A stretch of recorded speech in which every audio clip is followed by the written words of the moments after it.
So somebody said that the plastic, ABS or PVC, the PVC not good for real bombs. Now, this is all stuff that's coming out in live time, but on the way in, they said, yeah, these are not detonatable. My first instinct is I would chalk that up to incompetence rather than sending Oh, did you see this rube? We'll get into it. Okay. So multiple sources identified the suspect to Fox as a male of 56 years old from Aventura, Florida, who used to live in New York and had prior arrests for terroristic threats. A separate law enforcement source told Fox News that several of the packages went through the U.S. postal facility in Opelika, which is less than 10 miles from Aventura.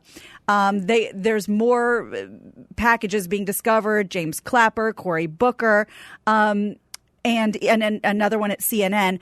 I also heard on the way in he's either former Chippendales roadie.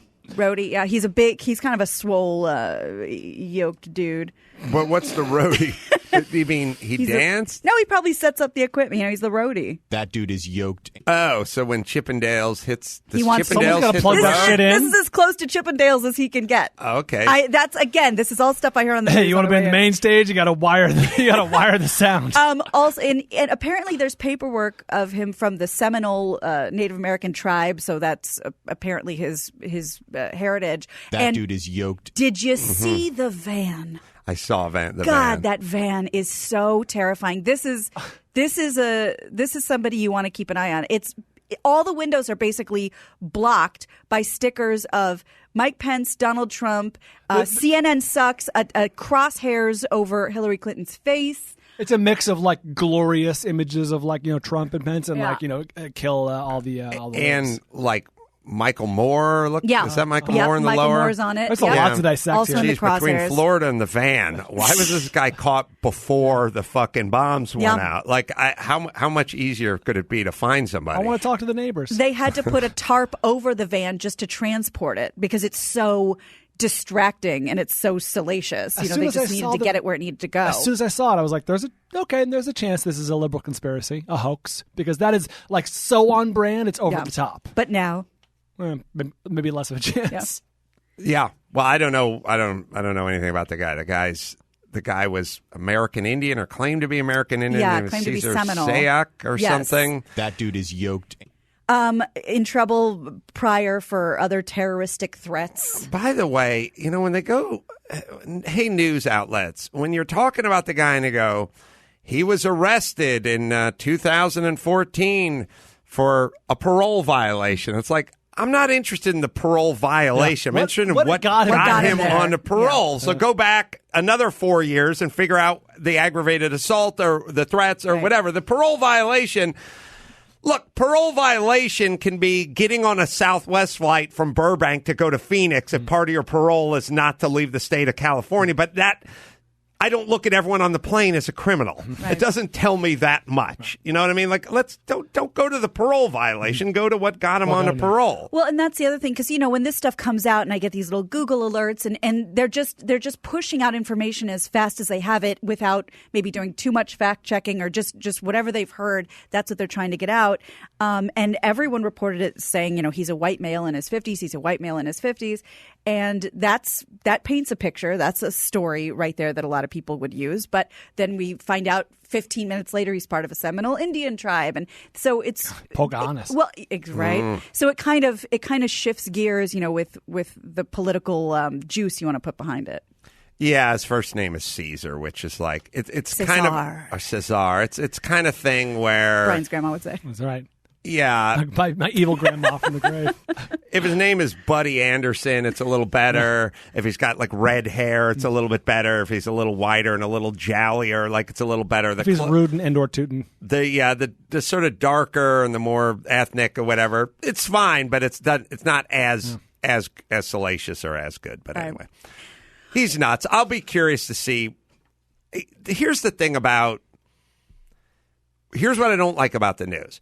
I feel like a guy who is an ordnance guy with the military or with the bomb squad in any major city could take a look at one of the devices and within 80 seconds go, oh, this is unusable, or you would never.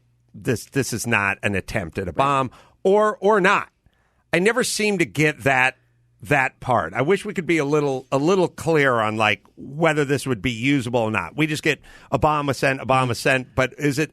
I want to know if it's functional, and I am curious of whether he meant it to be functional. Hold on, though. You are on record many times, and I agree with you, saying it's more about intent than it is about your success or failure. Like, if you try to kill somebody and you fail, you want them treated the same, and I agree with that. Yes. This guy clearly wanted to injure and or kill people. The fact that he was an incompetent boob about it doesn't relieve the fact that no, I do want the bomb expert to tell me if it looks like a hoax bomb versus a non-hoax bomb. I am saying what you're saying. Okay. I am saying I want to know whether this is. I'm sure he's a rube and he's incompetent. He's everything else. But at some point, you got to go online and you got to look up how to make a bomb, right? Yep. Like I'd imagine so. I feel like I could tell. I think a bomb expert could tell the difference between an earnest attempt and a non-earnest attempt. Yeah. That's what I'm curious about. And I wonder if not revealing that has anything to do with, you hear these press conferences and they're asking all of these detailed questions and they say, look, we have those answers, but we don't want to say them publicly because we don't want to tip our hand or give someone else an idea or blah, blah, blah. So I don't know if that has to do with it or not. I just think whatever's better and bigger and more dangerous is better, like news-wise. Like, it drives me nuts when I hear there's a small plane crash or like an event or shooting or something, and they go, 18 people dead, and then later on they go, 4 people dead. It's like, why is it always up? Right. And why does it go the other way? And then how come you can't figure it out? But anyway, we'll figure this guy out. Well, meanwhile, in the wake of this rash of pipe bombs sent, everywhere, and we're up to what, almost a dozen? At least, yeah. So still one guy? That's the only guy they have in custody. One of those targets by the pipe bomber, ex-CIA Director John Brennan, turned the tables on Trump because Trump said in a couple times, he said, we'll put the full force of the law behind this and he's not going to get away with this. But he's also blamed the media for purposely false and inaccurate reporting. He said the anger we see in our society today is because of the media. And John Brennan turned the tables on Trump with a tweet that implied he was responsible for motivating these bomb attacks. He said, here we have it up here. Stop blaming others. Look in the mirror. Your inflammatory rhetoric, insults, lies, and encouragement of physical violence are disgraceful. Clean up your act. Try to act presidential. The American people deserve much better. By the way, your critics will not be intimidated into silence. So it's interesting because obviously can't someone just be crazy and be on their own and be insane? But on the other hand, we have, there's supercuts of Donald Trump saying, beat up that reporter or I'll give you money and pay your illegal fees if, whatever. And so who knows? You're going to wake something up in a crazy person, maybe? I don't know. Yeah, I disagree. Or sort of. Here's the thing. You turn on CNN and they do this, like Trump's inciting. Then they call everyone a Nazi and a racist. Nazis and racists need to be killed. Everyone you disagree with turns into a Nazi and a racist if you watch CNN. Those people need to be killed. Nazis need to be killed. Actual Racists Nazis need to be killed. So it's coming from both ends. You can't call everyone a racist and or a Nazi on the other end because Nazis need to be killed. So it's this weird thing. But if you turn on CNN, they go, Trump's inciting all this. And then they call him a Nazi. So why wouldn't you kill a Nazi? If you turn on CNN, all the bombs are sent to the Nazis' enemies. What's that? All the bombs. In this case, you're talking about inciting. What's inciting? What's inciting violence? What's inciting what's going on? If Trump sends out this stuff and says fake media and whatever, that's inciting.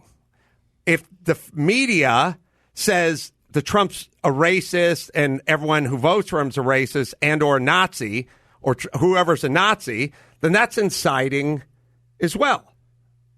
Well, the only example I can think of. Why not? Why is that an incorrect thought? Here's my thought on that. I agree with you that it's not helping to go to these extreme hyperboles, the Nazis, accusing people of being Nazis, but I think that's some real gymnastics to say that rhetoric is causing this kind of behavior. You would be, to use a phrase that has been used on the show you'd be being intellectually dishonest not to see a direct link from the stuff that Gina has pointed out on Trump's side to this being carried out. This is the direct result of Trump Well, what is? yes. But here's what I'm saying. What's a bigger call to action? Saying like, okay, so Trump said about Maxine Waters, like low IQ and unbelievable or horse face or whatever fake news. Like, what's Trump's stuff? Fake news. What's his call to action? Well, calling the journalist the enemy of the people, right. I guess. And there's videos saying, the journalists are the enemy of the people, fake news. That. All right. And then the other side says those guys are Nazis or racist. Why is one more insightful than the other? I guess when the bombs start showing up on the doorsteps of Nazis, we can have this conversation. But until then, I think this is a this is a nut job. Who's been inside? But that's what I'm saying. Well, he may not have been. But here's what I'm saying. This guy's nuts, right? I don't know. This is not a well man. But they're people. They're serial killers whose dogs told them to kill. Right. But we don't blame dogs. Like you wouldn't blame Phil. Yeah, that's true. I mean, people are motivated. People are nuts. But that's what I was saying was that when the president of the United States says, whatever it was, I'm paraphrasing, but beat up that reporter, I'll pay your legal fees or whatever, that wakes up a terrorist thinking in a crazy person. Yeah, and the difference I think is it can, yes, but what is still the difference between calling someone a Nazi and a racist? Well, I guess just to Brian's point, we haven't seen that this yet. Until the bombs start showing, right. I don't think we can have this conversation. No, we can, because calling someone a Nazi is more egregious than saying beat that guy up or fake news. Okay. All right. But you're basing your entire argument on the act of one insane guy in Florida. Right, but the son of Sam imagined his dog saying things, and I think this guy was very clearly encouraged by the divisive language that you're talking about. Right, but we're talking... You guys are making an argument. Your argument is Trump has basically kickstarted the crazy guy through divisive language. Yeah. I think okay. He's making divisive... direct. He's saying divisive things. All right, we're with you. Now, that is a big argument that CNN is making. Fine, but CNN routinely calls people racist and Nazis. I'm saying that's more incendiary. No one's acted on it, or they've shouted people out of restaurants and stuff, but they haven't sent any pipe bombs yet. Well, Scalise got shot. I mean, a guy showed up at a softball game with a long gun and tried to assassinate Republicans. Right. He was stopped sort of miraculously. He shot a... What's that? What's the difference between a guy showing up at a softball practice with a long gun and attempting to shoot Republicans? What is the difference? I don't know. I would have a harder time. I would have a harder time drawing a direct line from whatever language maybe inspired that shooter to whatever he did. Why? I don't know. I don't know that there is language that inspired him. He called them Nazis. Don't you have to kill Nazis? I don't know that he was. I don't know that he was a CNN watcher. I do know that this guy was a huge fan of Donald Trump. But you're still. There's a 1-to-1. But listen, here's what you guys are saying in a nutshell. This rhetoric on this side may have led to this. Fine. But there's more rhetoric or as much rhetoric on the other side. So what is the argument? Well, that's kind of interesting if there's more rhetoric on that side and there's less pipe. I mean, not to be glib about it, but if there's less pipe bombs. Well, there's one nut job in a van in Florida. We think not it's a one wave dude. or whatever. Okay, but Steve Scalise, a guy showed up at a softball game with a rifle and started to attempt to execute people with rifles. It got nipped sort of in the bud, but that's what he did. Why is that not? I don't know what he was inspired by. I don't know what he was. Well, we don't know what he was inspired by per se. You're right. You know what I mean? I'm just going off the van. I'm saying calling people Nazis and racist is agitation.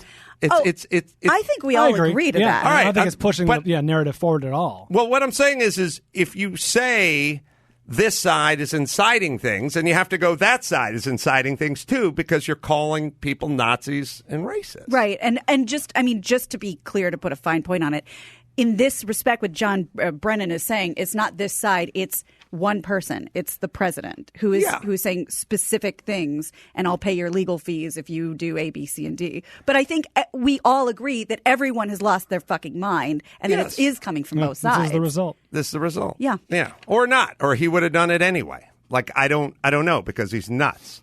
That's the thing. Maybe with less stickers. Well, it's kind of a thing, too, which is if somebody is inciting, like let's say there's a call to action. The president or whomever says a call to action, but one nut job in a van in Florida is the only one that heeds the call. That's not an effective call to action, is what I'm saying. Low batting average. Yeah. It's a low bang. Yeah. All right.